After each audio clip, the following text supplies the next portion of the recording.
Welcome to Mission Control Houston. We're inside the International Space Station Flight Control Room for today's ISS update. It's Friday, April 15th, and the team here in Houston is monitoring systems on board the station and following along with the activities of the Expedition 27 crew, as the team here works in concert with teams around the world that are monitoring the orbiting laboratory. The Expedition 27 crew members are working through the afternoon of their day on board the space station, continuing to work on maintenance activities and science experiments, and preparing for the upcoming space shuttle mission, STS-134. That mission is targeted for launch on April 29th from the Kennedy Space Center with the Space Shuttle Endeavour and its 6 crew members.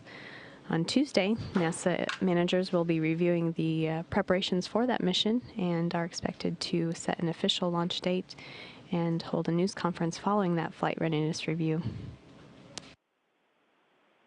The preparations on board the station today for that mission include NASA astronauts Katie Coleman and Ron Guerin putting together some tools that will be used during the spacewalks of that flight. One of them in particular is a grease gun, a set of grease guns that will be used by astronauts Andrew Feustel and Mike Fink to lubricate the port solar alpha rotary joint, which is on the truss and allows the station's solar array wings to track and monitor the sun. And also they will lubricate the Dexter robot's latching in defector. Preparations have been ongoing all week for that mission, reviewing the timelines for the whole flight and specifically focusing on preparing for the spacewalk since they'll be conducted from the station's Quest airlock. Other work this week has been looking at transferring trash into the 41 Progress cargo ship and also the European Space Agency's ATV-2, or Automated Transfer Vehicle 2.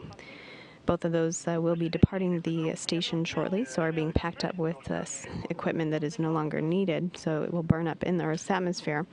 The 41 Progress vehicle is scheduled to be undocked from the station a week from today, next Friday, and the ATV-2 is scheduled to depart in June.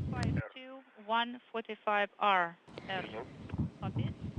The crew members also are continuing with some orientation work, as 3 of them just arrived at the station last week, including Guerin and his cosmonaut crewmates, Andrei Borisenko and Alexander Samokutyayev.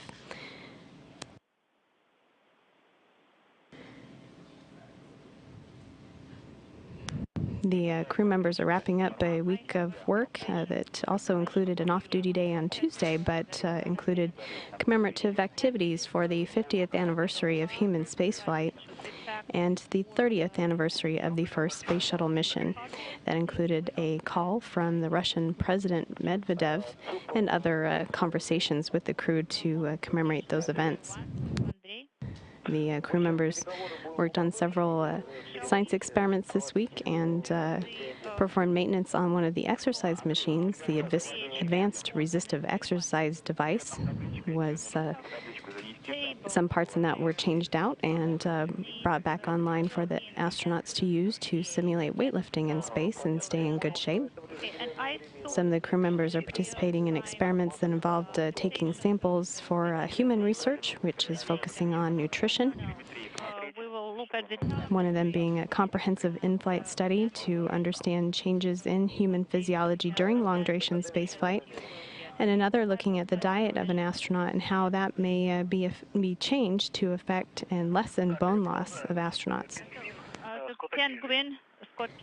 Another experiment that astronaut Katie Coleman participated in on Thursday was the VO2 max experiment, which looks at oxygen uptake, which measurements were taken while she exercised on a cycle ergometer, to understand the astronaut systems and how that's affected during spaceflight, especially while doing strenuous activities like spacewalks.